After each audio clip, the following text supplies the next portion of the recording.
Another entry in Universal's B-movie pipeline. You know the drill by now. 17-day theatrical window, then on digital while it's still in theaters. And then eventually it makes its way to Peacock.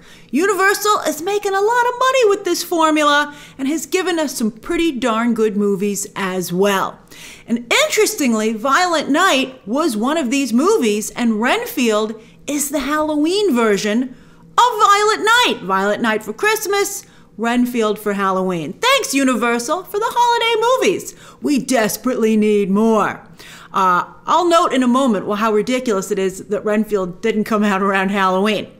But speaking of these movies that Universal is, pumping out, I would say that Megan and CB were better than Violent Night and Renfield. And of course, Puss in Boots was the absolute best. It's shocking that Puss in Boots even was in this category.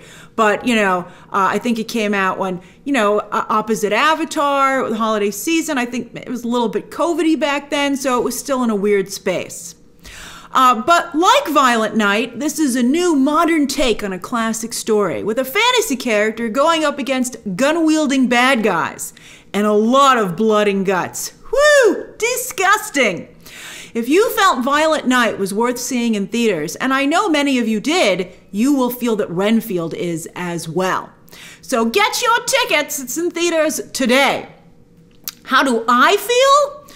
If it was the Halloween season, as I said, what's with Hollywood not releasing Halloween movies close to Halloween? Same thing with Haunted Mansion, although it had to take the Marvel's release date because that got pushed. But still, it's weird. But if it was Halloween, I would say definitely go see Renfield in theaters. When the movie started, I was like, wow, I can't believe this didn't come out for Halloween. And I enjoyed seeing Violent Night around Christmas. I like this a little bit better than Violent Night. For me, violence and blood and guts and Christmas don't really mix. But of course, I feel it's perfect for Halloween. So mid-April, you could wait the 17 days till it probably hits digital. I mean, I think you could even wait until Halloween, quite frankly. Depends how badly you want to see this or how bored you are. But at some point, I would watch Renfield because like Violent Night, it certainly has its moments. And a lot of us, as I said, are looking for new holiday-themed movies to watch around that holiday. You could definitely add Renfield to your Halloween movie collection. I don't know how many people still have movie collections anymore because you can just get them so quickly on streaming, on digital, which is sad a little bit. But put it on your list of things to click on at Halloween. The best thing about Renfield is the performances. And while Violent Night really only had David Harbour, who actually made for an excellent Santa Claus, here we have several actors doing very nice work. Nicolas Cage. Nicky Cage! I haven't been watching a lot of his latest work, which has been getting praise. But to see him here, not phoning it in whatsoever and delivering a really strong, impressive, and surprising performance, you're like, wow, this is really good, Nick.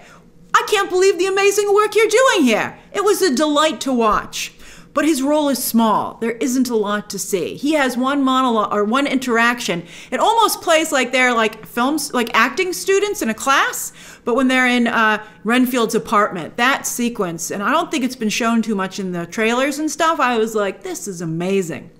So I haven't seen him having this much fun since the early or maybe like the heyday of his career, right? Raising Arizona to Face Off, the kind of zany performances that made him a fan favorite.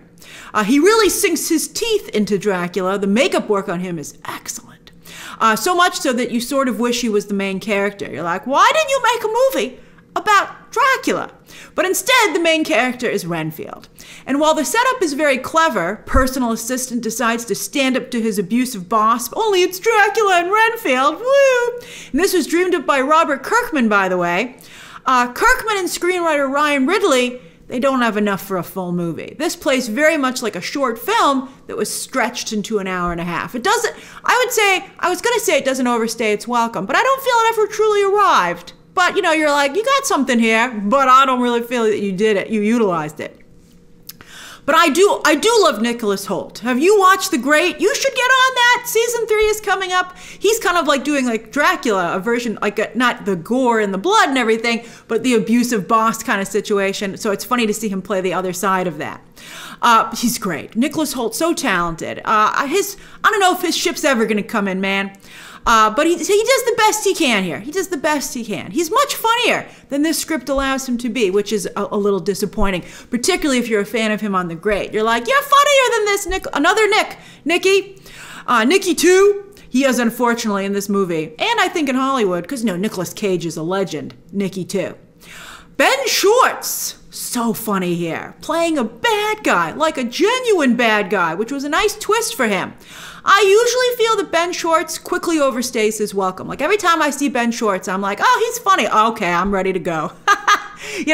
But here, this worked for him. I mean, I think this salty and sweet performance was an excellent match with his brand of humor.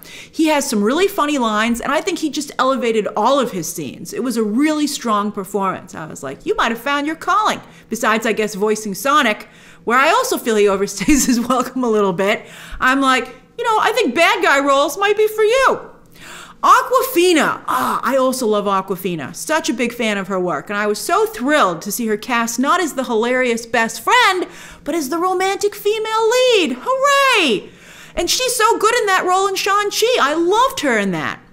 But here, while it's wonderful progress that she was cast in this role, it doesn't work. Her Rebecca Quincy isn't written as the romantic female lead, and Awkwafina doesn't seem to be playing that as even an element of her performance. She and Hoult seem actually more like a buddy cop movie duo, which would be fine. But then don't try and sell me on the idea that they have any romantic connection, because they don't. There's no spark. They don't have the chemistry. They seem like pals. And that's fine. But then they're like, oh, will they, won't they? And I'm like, they clearly won't. They don't seem to actually like each other in that way. I also really loved the casting of Shohreh Aghdashloo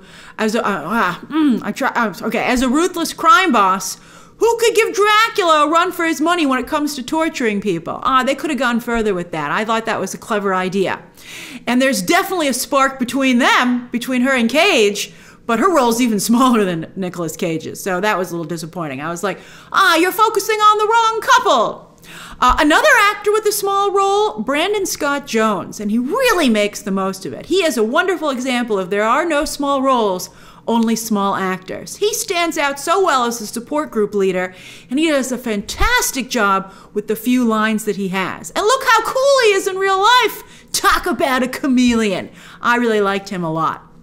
One unfortunate thing about Renfield is that, like Violent Night, it is a very cheap production. You're like, come on, you can spend a little bit more money on this, right? I mean, go find it, because this is ridiculous. I've seen student films look better than these productions. There's an opening sequence where Cage and Hoult are inserted into the 1931 classic movie from Universal, and that's very well done. Maybe they spent all the money on the budget on that, and I would believe it because it's so well done. And by the way, 1931's Dracula is actually a really good movie. It holds up. You should check it out sometime. The sequence also makes you realize how well cast Cage and Hoult are, particularly Cage as a Bela Lugosi stand-in. I'm like, oh wow, that really works when you put them in the classic film. But after that, with the exception of Dracula's current lair, which has some nice flair to it, super cheap. Oh my gosh. And they filmed in New Orleans. I looked it up. I had to look it up to determine they actually filmed in New Orleans. Because a lot of the time I was like, did you just send a crew to get B-roll from New Orleans? Or just buy B-roll from Getty Video? Because like, wow. New Orleans is a fabulous city, an amazing filming location, and they don't seem to have utilized it at all. They had one wide shot where they zoomed in on Café du Monde, and I was like, I'm not even sure that's actually Café du Monde, or certainly not the most famous part of it. But anyway, the exact same riverboat drove by that I rode when I visited New Orleans when I was little. And I have such fond memories of being on that boat. And it rained, and we ate gumbo under the canopy that's still there. I was like, that's the boat! And New Orleans has had some rough, tragic times, and I think they're still trying to recover fully from that. So it was nice to see that that boat was still there. I was like, oh man, that's fantastic. So yeah, you would hardly guess though that they actually filmed in New Orleans. I was like, wow, it's kind of ridiculous. So finally, yes, as I said, the movie is absolutely disgusting. So much blood and guts. And also Renfield has to eat bugs to access his own powers. Oh my gosh. Woo! Hard to watch at some points. I would not plan to eat any food while watching this movie. I mean, I get why they made this choice, but it was super gross. I don't even know if they needed it. You know, there's the old should be R-rated or PG-13 argument, right? The dilemma of every movie executive. What's going to allow this movie to be its best, but yet at the same time maximize its earnings potential? And I have to say, after having seen this movie, there was no reason for it to be rated R. I don't think that it really helped the story. I think that, you know, the gore at some points wasn't even particularly convincing. And I think Nicolas Cage's performance is so good that I wish more people would be able to see it. So I almost feel like they leaned on the blood and guts instead of having better story. They were like, oh, look at all this blood flying everywhere. And you're like, that's okay. But I mean, could you have better story? And they're like, look at the blood. And you're like, all right. So that's my review of Renfield, Violent Night, but for Halloween, released in the middle of April. Now in theaters and probably on digital in just 17 days, and certainly on Peacock by Halloween, so write it down. Nice work, Nicolas Cage. Here's hoping your comeback tour continues to gain momentum. You know what I think Nicolas Cage's agent should do? He or she should look for a prestige streaming service for him to really showcase that he's still got it. I think maybe that would be a good idea. And also, Nicolas Cage, he's picking these niche films to be in, and I think that there's a limited appeal, so I don't think that a lot of people are being privy to just how back he is. He needs to find a project where a lot of people can be like, wow, Nicolas Cage still has it. Because I don't know if I would have seen this movie if I wasn't reviewing it. And now I would tell you, even if you're like, it's not my thing, at Halloween it should be your thing. All right, share your thoughts down below, subscribe today, and of course, as always, you can check out some more videos right now.